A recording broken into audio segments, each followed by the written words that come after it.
Animation Studio. देसी सास की विदेशी बहू। गांव में नई बहू का स्वागत। गांव का दृश्य। सभी लोग नई बहू के स्वागत के लिए घर के बाहर खड़े हैं। इतने में सरला देवी खुशी से कहती है, अरे आज तो मेरा लाल अपनी सिटी वाली बहू को लेकर आ रहा है। आज तो पूरा गांव मेरी नई बहू को देखने आएगा।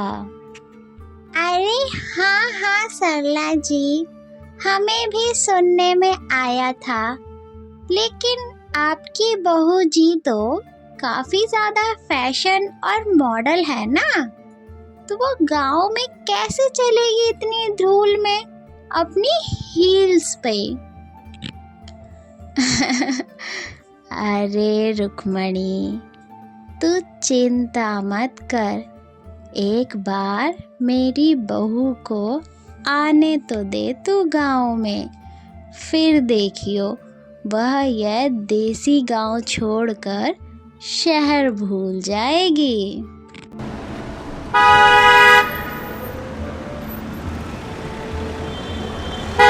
रुक्मणी और सरला देवी बात कर ही रहे होते हैं कि इतने में अरविंद और रिया घर पहुंचते हैं। रिया अपनी सास सरला देवी को देखकर हाथ जोड़कर कहती है, नमस्ते मम्मी जी। हे राम, ये तो पूरी की पूरी टीवी वाली हीरोइन लग रही है। अरे मम्मी, मैंने तो आपको यही कहा था, मेरी रिया सबकी नजरें अपनी ओर खींच लेगी। हाँ, समझ गई मैं तेरी बात, लेकिन तू भी कान खोल के सुन ले, घर में अब सिर्फ गांव के ही रूल्स चलेंगे, शहर के नहीं।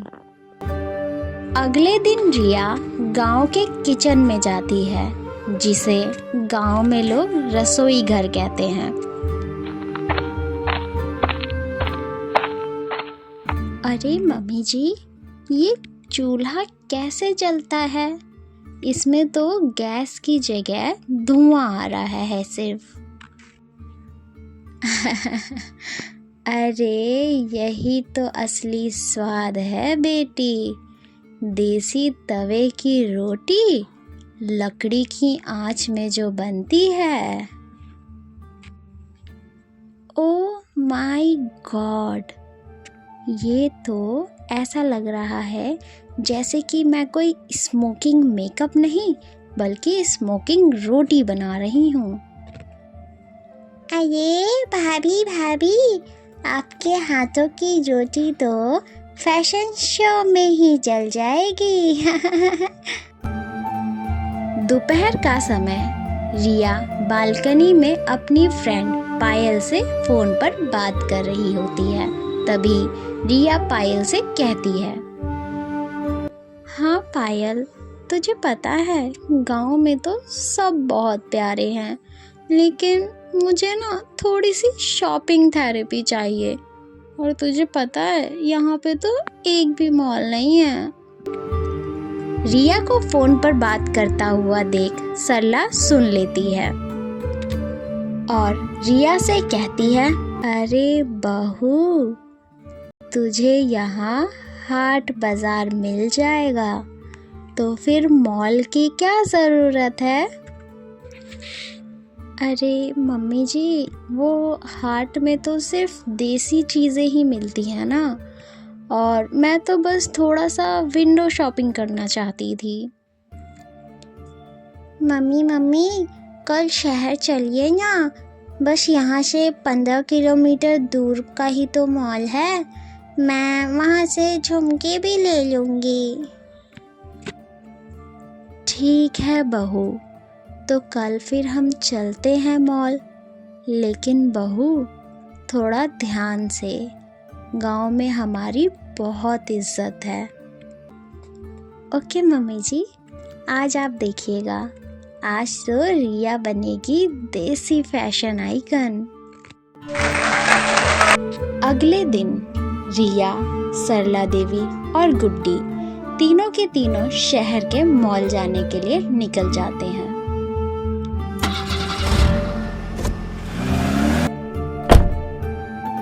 मॉल पहुंचकर सरला देवी की आंखें चौंधिया जाती है। शहर का मॉल, चमकदार लाइट्स और भीड़, यह सब देखकर तो वो बिल्कुल चौंक जाती है और कहती है, अरे बाप रे, ये सब तो ऐसे चमक रहा है जैसे कि कोई शादी का मंडप हो।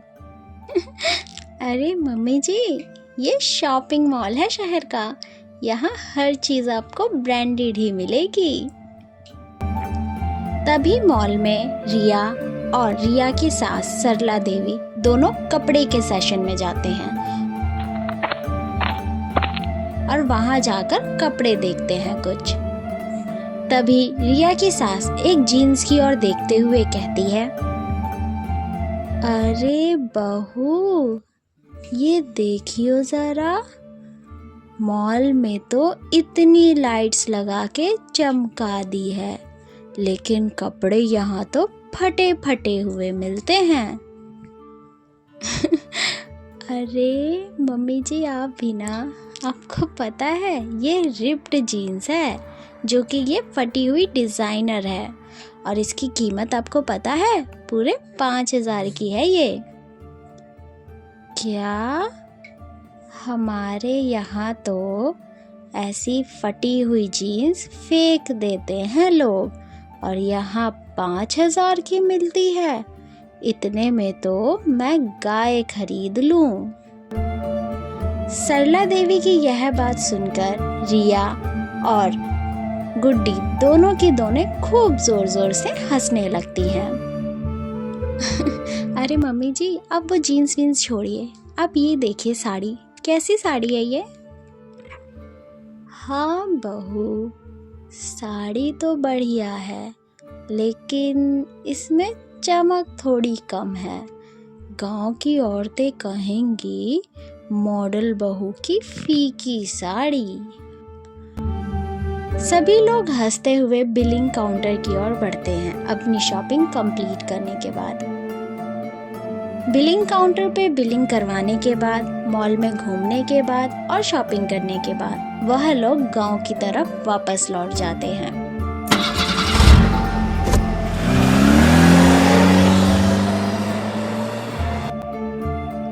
गांव पहुंचकर वह देखते हैं कि सभी औरतें जमा हैं। तभी रुक्मणी गर्व से बोलती है, अरे हमारी सरला की बहू तो मॉल भी घूम आई। अरे बहन जी, मॉल मतलब क्या होता है? अरे बहन जी, यहाँ ना एक कपड़ा हजारों में मिलता है और आदमियों को पार्किंग ही ना मिले वहाँ तो। इतने में रिया वहाँ पहुँचकर सबको बोलती है, नमस्ते आंटी जी, आप लोग ये देखिए, मैंने ना मम्मी जी के लिए कुछ साड़ियाँ ली है।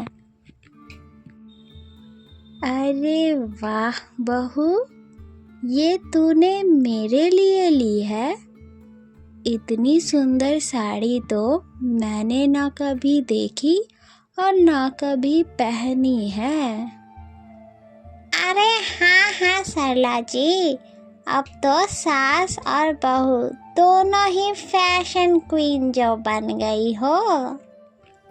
अरे रुक्मणी, तो क्यों नहीं बनूंगी? मेरी बहू भले ही कितनी मॉडर्न हो, लेकिन दिल से बिल्कुल देसी है। सरला देवी की यह बात सुनकर सभी लोग खुशी हो जाते हैं और ताली बजाते हैं। शाम का समय सरला और रिया दोनों सोफे पर बैठी बातें कर रही होती है। तभी रिया कहती है, मम्मी जी, आपको पता है, पहले तो मैं सोचती थी कि गांव जाके तो मैं बिल्कुल बोर ही हो जाऊंगी, लेकिन जो सुकून यहाँ मिला ना मुझे, वह तो मुझे शहर के किसी भी कोने में नहीं मिला। तो दोस्तों, उम्मीद है आपको ये कहानी पसंद आई होगी।